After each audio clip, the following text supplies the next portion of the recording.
За зарим сайн зүйлээ бас хэлмээр байх юм. Тухайлбал яг гишүүдийн асууж байна. Маш их юм цагдаа хориод байгаа юм шиг нэг мэдээлэл байна. Энэ бол багасаад байгаа шүү дээ. Жишээлбэл 23 оны 11 сард миний би хууль зүйн сайдаар томилогдоод улсын их хурал дээр энэ цагдаа хориг ялангуяа хөнгөн гэмт хэрэг дээр цагдаа хоригдгийг болиулсан шүү дээ. Хорих ял эдэлж байгаа хэрэгүүдээр цагдаа хорих үндслийг бас мөн энэ тодорхой болгоцсон. За ажлын хэсгээр бол прокурорын байгууллагаас өгсөн мэдээллээр энэ 23 оны 11 сард баталсан бидний хамтдаа баталсан хуулийн үр дүнд сүүлийн 1 жил гарны хугацаанд цагдаа хороо 3 дахин буурсан гэсэн статистиктэй байгаа шүү дээ. Энэ чи аюу сайн үзүүлэлт ярьж байгаа байхгүй. Бидэнд бас олдоо байгаа.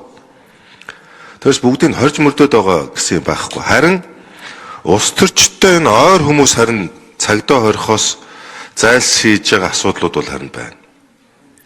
Одоо жишээлбэл амар уйсгалын даргын хэрэгт холбогдоод байгаа Эрдэнэ жаргал гэж этгээдийг 2 удаа шүүгч дандаа шөнө оройн цагаар суллаа. Өржигдэр сулсан байж шүү дээ шүүхийнхэн.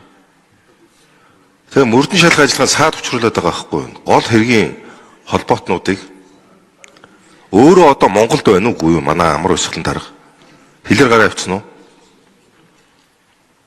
Тэгээ энэ дээр нэг жоохон шийдэмгээ одоо баймаар байх юм. Хууль зүйн сайд одоо хэрэг маргаан шийдвэрлэдэг учраас нөлөөлчих болохгүй. Оролцдоггүй болохоор. Тэгээ за бүрэн эрх мэрхийн асуудлыг нь ер нь оруулж ирүүл яасан. Юунаас нь хайгаад байгаа.